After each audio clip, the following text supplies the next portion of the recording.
Class Playground. Hooray! The Celebrity Jobber Podcast with Jeff Zito. If you like what you hear, please subscribe, give a 5-star rating, and leave a review. Check out all our past episodes on Apple Podcasts, Spotify, or wherever you pod. What if these celebrities weren't famous? What would they have become? What was their first job? We're about to find out. Well, our next guest is one of the most intelligent people in the world. That's right, the world, planet Earth. And you would think that one of the most intelligent people in the world is, a brain surgeon or a rocket scientist. No, we're going to be talking to a game show host. But Ken Jennings is no ordinary game show host. He won Jeopardy, an amazing amount of episodes. I want to say 74 episodes. He has the most earnings in the history of the game, which I believe is close to $5 million. He's gone on to write several books, and they brought him back to ultimately host the show a couple of years ago. And what an incredible life this guy has led. And by the way, author of a lot of books, including his latest, 100 Places to See After You Die, a travel guide to the afterlife. He's kind of a funny guy, too. Ladies and gentlemen, our guest this week on Celebrity Jobber, the host of Jeopardy, who is Ken Jennings. Hey, good morning. How's it going, man? Doing well. I got to tell you, I'm sure you hear this a lot. My 87-year-old father watches Jeopardy every night. This is what he said, every night before bed. I said, Dad, doesn't Jeopardy come on at 7:30? It comes on at 7 o'clock or 7:30, but watches it every night before bed. So how has your life changed in the last 15 years? I mean, it's probably been about 15 years since we were introduced to you initially, right? Almost 20. I tried out 20 years ago this month. Wow. 2004, if you can believe it. Did you? Where does the time go? Did you do that? Like, how did you try out? Did you try out? I know Wheel of Fortune comes to town and stuff like that. Does the Brain Bus, doesn't that come to town? That used to be how it worked. Today you can try out online. Just go to Jeopardy.com and you could take the anytime test any day of the week. But in my day, you had to wait for the Brain Bus to come to your town, and they never came. Oh, no. A friend of mine and I hopped in a car and drove to L.A. just to try out for Jeopardy, which we tell people not to do. You know, the odds are very long. But in my case, we both passed the test, and I got on the show. Both of you? That's really crazy. We were on, the Quiz Bowl team in college. We were, pretty serious about this. We were going to be on Jeopardy. You were on the Quiz Bowl team. And where did you go to college, Ken? I was at University of Washington and then transferred and graduated from Brigham Young in Utah. BYU. All right. Well, I heard you had a pretty interesting life because you didn't only, grow up here in the States. Did you grow up in Washington and or Utah or both? Yeah, Seattle born and raised, but then my family moved overseas when I was in second grade. So I spent a decade living in Asia, and we only had the one TV channel. We had Armed Forces TV. So my whole childhood, we had one thing we could watch. Me and all my friends watched the exact same shows at the exact same time every day. No DVD, no streaming, no satellite. And by a coincidence of Pentagon programming, the Army put on Jeopardy every day after school. So me and all my friends were devoted Jeopardy fans, from the age of 10 up. And it was always my favorite show. And I can't believe that I'm still working there today. It's a dream come true. It really is an incredible story. So tell me about your dad. What did he do? Because you moved to South Korea and Singapore for, you said, about a decade. What was his occupation? He was a lawyer. He was working for a firm in Seattle, and he got a chance to move to Korea for a couple of years, where he had, he spoke Korean. He had lived there in college for a while. He was excited to go back, and we thought it would just be 2 years, and we loved it. It's a great way to raise kids, is to let them see a little bit of the world, I think. And yeah. They ended up living in Asia for 15 years. Now, do you think, Ken, that it played maybe a little bit of a role in your education, or maybe just your school regimen, maybe because you were out there and the culture maybe was more, academically centered than here in the States? Do you think maybe living there might have played a role for your lover of knowledge? Yeah, I would say living overseas is broadening. The international schools are usually pretty good. The main thing is that, like, it kind of made me obsessed with American pop culture. We were, all of us, just dying to know what was going on in the States. So if somebody brought over a videotape that had some Saturday Night Live sketches or you know, a Tonight Show, or even a bunch of like Burger King commercials, we would just wear that out because we didn't have any of that. You know, we were, to this day, I'm kind of obsessed with pop culture, and I think it's my childhood where it was kind of a scarcity. And tell me, Ken, what was your very first job, your very first paying job?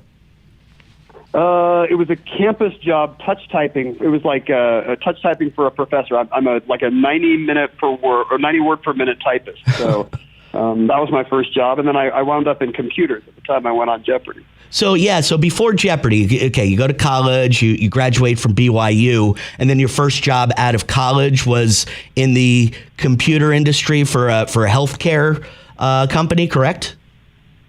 Yeah, I was an English major, but it didn't seem like that was going to pay the bills. I was a little worried about that. And a friend had an internet startup, so I went to work with him and later wound up programming for a healthcare company in Salt Lake.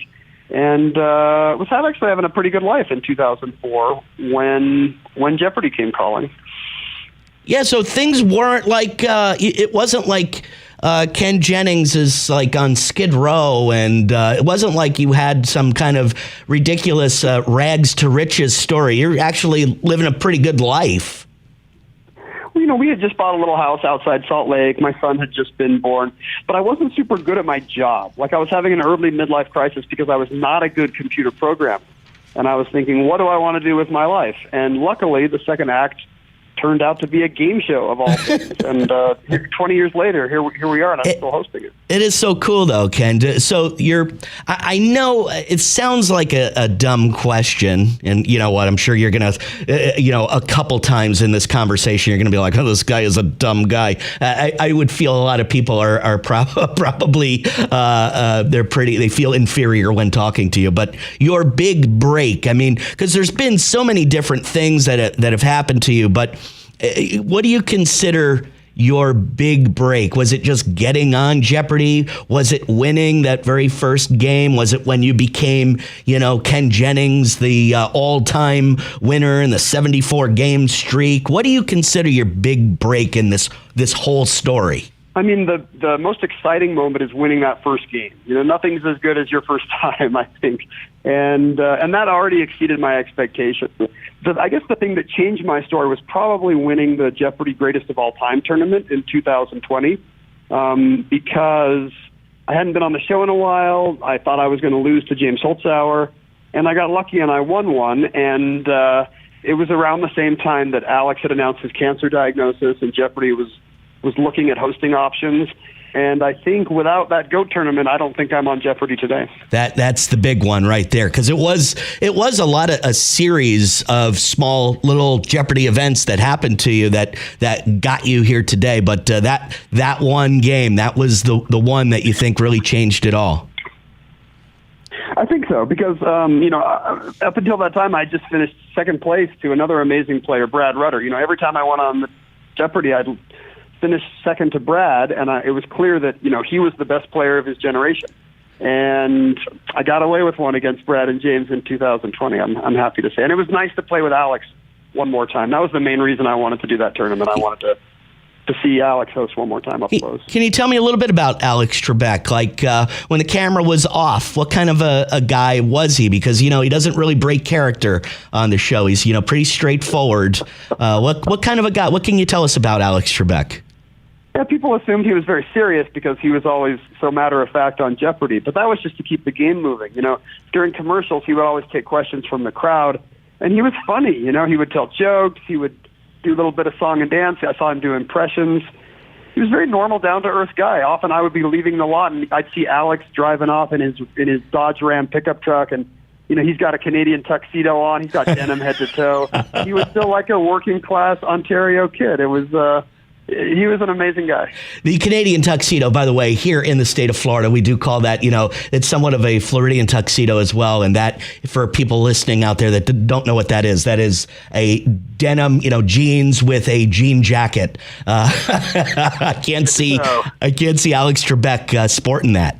Yeah, it's so different from his dapper TV image. But, like, I host Jeopardy. We do 5 in a day. So I head to Jeopardy. I fly down to L.A., I tape 10 shows, I fly home, and that leaves me a lot of free time. It's a good side gig, but really my day job now is I'm a writer. Now, I'm glad you mentioned that because Ken, you're a funny guy. I like watching you on Twitter. I do know that you wrote a book called Planet Funny, How Comedy Took Over Our Culture. And you were saying that basically when you were in South Korea and Singapore, you were just loving anything that had to do with American pop culture, Saturday Night Live skits. Is that where you kind of developed your sense of humor? I think so. I think that's what it is. And all my books touch on pop culture in one way or another, I think. The new book is called 100 Places to See After You Die, and it's a travel guide to the afterlife. But it's not just, it's ancient pop culture. It's Homer and Dante, but it's also, modern pop culture. It's The Good Place and, the stuff from my childhood, Beetlejuice and The Sixth Sense and Field of Dreams, different versions of heaven and hell and limbo from thousands of years of human culture. And I think it's more about pop culture than death, honestly. 100 Places to See After You Die, a travel guide to the afterlife. It's not like, hey, I'm going on vacation. Let's pick up Ken Jennings' book. Is it that, or is it more humorous? Because you were just mentioning, it's written in a certain style. It's kind of funny. It's touching on American pop culture. You just mentioned Beetlejuice. It's not going to be useful for people that are traveling the globe, correct? No, this is things to see after you die. This is, do I like the Norse Valhalla? Do I like the Aztec underworld of Mictlan? Where are the best places to stay in Dante's Inferno? Where do I get the best street food in that city from the Pixar movie Coco? It's a close-up look at how humans have imagined what the possibilities might be in the world to come. Because I think it tells us a lot about ourselves, But it says what we think God is, what we think the meaning of life is, what matters, what a good life lived here on earth was as well. Were you always a writer, Ken? Like in college, were you a guy that loved writing? Because you've written a lot of books here, and it seems like this is something you must enjoy. This is my 13th book. I was an English major in college who wondered if I would go on to be a professor or something. At some point, somebody told me the old joke, what's the difference between an English major and a large pepperoni pizza? Okay, the difference between an English major and a large pepperoni pizza. I give up. What? The pizza can feed a family of 4. And I think that's what influenced me to think, well, maybe being a writer is not for me. So I do feel lucky that after Jeopardy, I got the chance to write a book, and this is now my 13th one. That's really my day job when I'm not hosting Jeopardy. Is it like when you're looking at that blank page before the book has ever been written, is that the most challenging part? Like it's like, okay, here it is, my next book. Okay, maybe you come up with the title by Ken Jennings, and then you're looking at the blank page and you're like, okay, go. Is that a tough spot right there? You already kind of know where you're going before you even start writing? Well, I've always been curious about everything, and I'm interested in everything. And for me, that means the research is actually the best part of the book.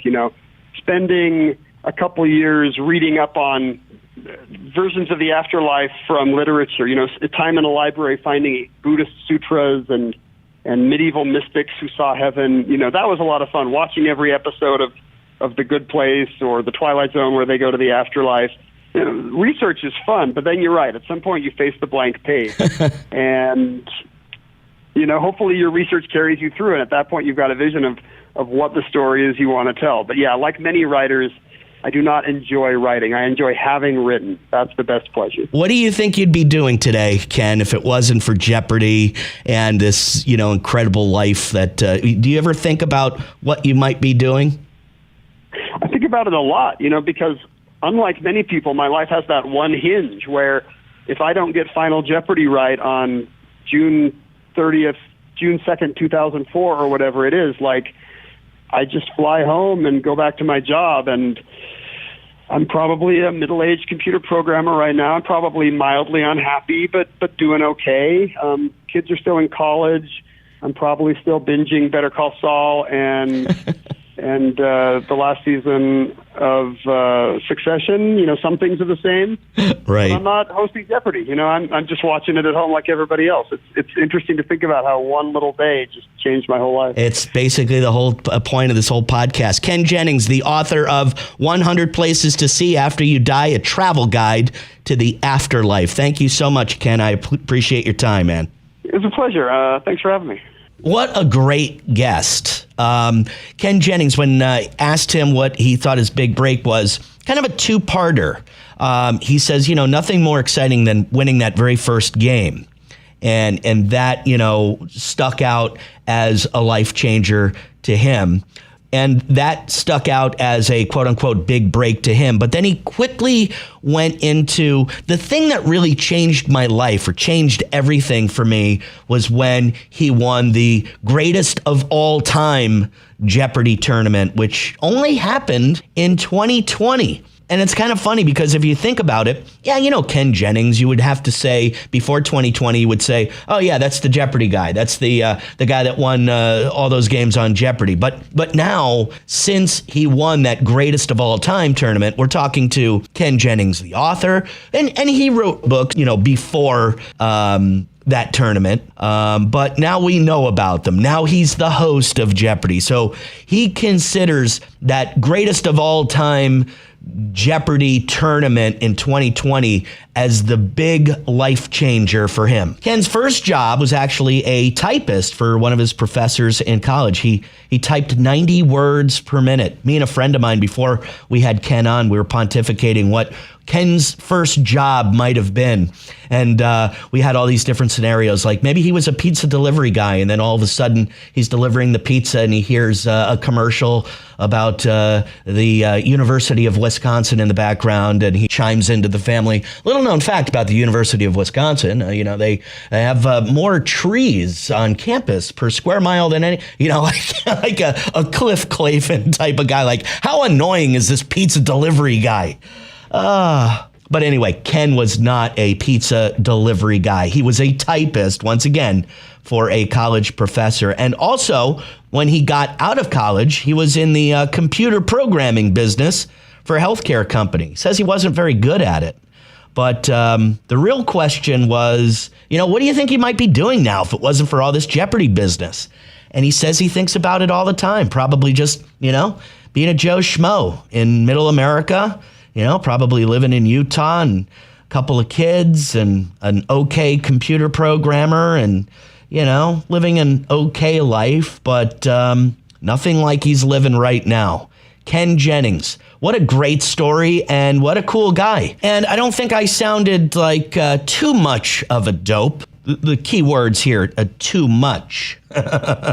If you would be so kind to leave a 5-star review if you like this podcast, and a nice review would be preferable.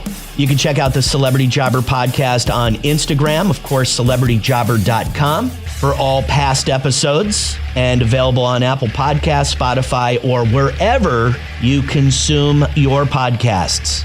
Until next week, thank you once again for listening to the Celebrity Jobber podcast. I'm Jeff Zito.